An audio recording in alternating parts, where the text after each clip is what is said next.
Di Amerika Serikat, ada seorang penjual terkenal bernama Bill Porter.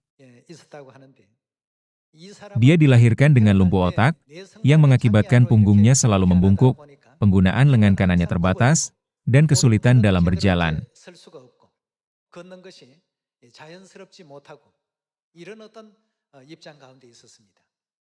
Ketika memasuki usia dewasa muda, dia merasa perlu memasuki dunia kerja, tetapi dia ditolak oleh setiap perusahaan. Ibu Bill Porter terus-menerus mengatakan kepadanya, "Tetap bersabarlah. Bertahanlah sampai akhir."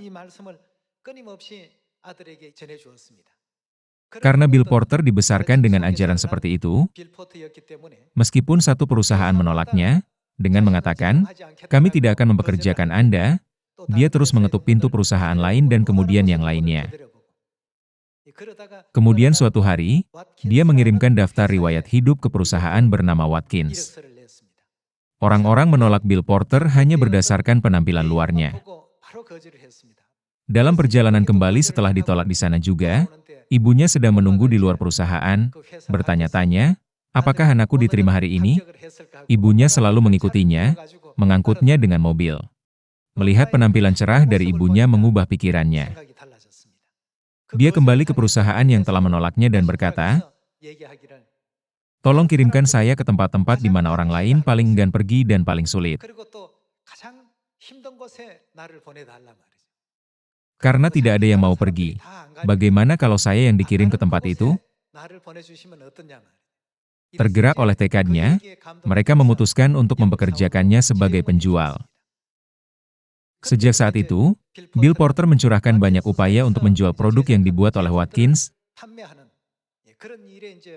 tetapi kemanapun dia pergi, orang akan langsung menolaknya melihat penampilannya, saat dia mengetuk pintu mereka. Meskipun demikian, dia terus mengunjungi karena dia hidup dengan ajaran ibunya. Tetap bersabar, dan jangan pernah menyerah. Kata-kata ini tetap hidup di hatinya dan selalu memberinya kekuatan. Ibu Bill Porter selalu datang ke perusahaan untuk menjemputnya menjelang penghujung hari. Namun, suatu hari, tidak peduli berapa lama dia menunggu, ibunya tidak datang. Jadi, dia tidak punya pilihan selain pulang naik taksi.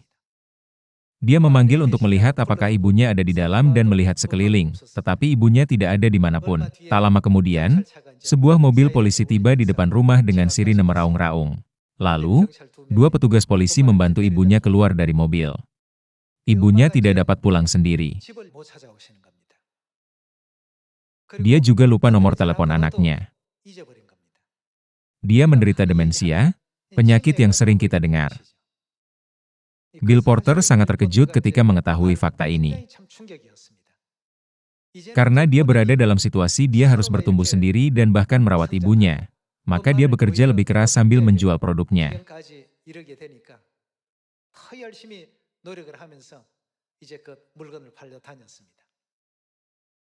Hasilnya, para pelanggan mulai membuka hati mereka kepadanya karena ketulusannya.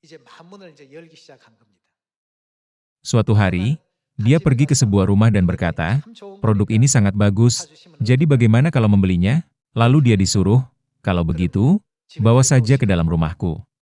Itu adalah pesanan pertama yang pernah dia terima dalam hidupnya. "Tolong berikan pemutih besar juga." Setelah mendengar ini, dia merasa susah percaya apakah itu mimpi atau kenyataan. Sejak hari itu, tersebarlah desas-desus tentang ketulusannya, dan semakin banyak orang yang berkata, "Di rumah kami juga," yang membuatnya berhasil meningkatkan kinerja penjualan dari tahun ke tahun.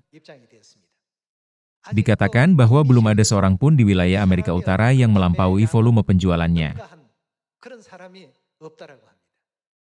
Kemudian, dia menerima penghargaan penjual tahun ini dari Watkins.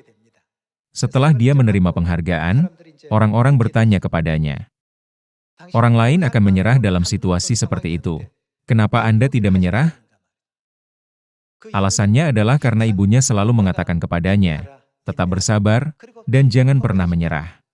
Dia juga membuat keputusan bahwa, walaupun tidak ada orang lain yang menganggapnya baik, harus menjadi putra terbaik di mata ibunya. Setiap kali ditolak, dia berpikir penolakan hanyalah cara pelanggan untuk mengatakan bahwa mereka menginginkan produk yang lebih bagus di lain waktu. Itu adalah permintaan, harapan, dan sinyal mereka agar saya kembali dengan sesuatu yang lebih baik. Jadi, itulah yang akan saya lakukan. Setiap kali dia diundang untuk memberikan ceramah di seluruh Amerika Utara, pesan penutupnya selalu, "Kalian semua lebih baik daripada saya." Anda bukan orang yang tidak bisa menggunakan tangan, juga tidak punya punggung yang bungkuk, juga tidak berjalan kaki secara tidak wajar. Apapun yang bisa saya lakukan, Anda semua bisa melakukannya. Karena dia berpidato membangkitkan semangat, dikatakan bahwa dia sering diundang untuk berbicara di berbagai organisasi. Semuanya, bukankah kita harus melakukan pekerjaan Injil kita dengan pola pikir demikian? Mari kita lihat kitab Yakobus pasal 5. Sesungguhnya kami menyebut mereka berbahagia, yaitu mereka yang telah bertekun. Kamu telah mendengar tentang ketekunan Ayub dan kamu telah tahu apa yang pada akhirnya disediakan Tuhan baginya, karena Tuhan Maha Penyayang dan penuh belas kasihan. Saya sering berpikir, karena Tuhan telah menganugerahkan kita kondisi yang lebih baik dan tubuh yang lebih sehat, bukankah seharusnya kita berusaha untuk melakukan perbuatan yang lebih indah dan baik lagi? Terima kasih banyak.